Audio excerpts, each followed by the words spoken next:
महिला आयोगाच्या अध्यक्षा रुपाली चाकणकर या फरार असल्याचा दावा रुपाली ठोंबरे पाटलांनी केलेला आहे। फेसबुक पोस्ट करत रुपाली ठोंबरेंनी हा दावा केला आहे। गेल्या 2 दिवसांपासून चाकणकर माध्यमांसमोर येत नसल्याने रुपाली ठोंबरेंनी ही पोस्ट केलेली आहे।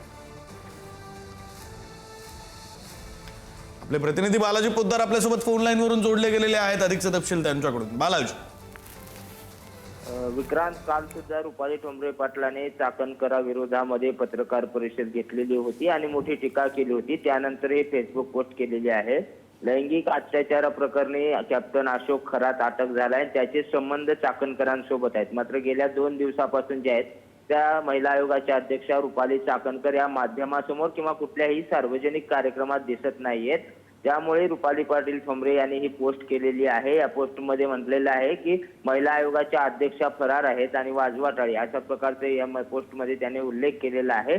त्यामुळे आज तरी रुपाली चाकणकर माध्यमासमोर किंवा सार्वजनिक ठिकाणी येणार का, आपली भूमिका मांडणार का हे पाहावं लागेल। कारण कॅप्टन अशोक खरातच्या सगळ्या प्रकरणामध्ये त्यांच्यावर मोठी टीका होती आणि त्याचे उत्तर जे आहे ते रुपाली चाकणकर देत नसल्याने ही सगळी पोस्ट आपल्याला आज पाहायला मिळते। विक्रांत, धन्यवाद बालाजी दिलेल्या या सगळ्या माहितीसाठी।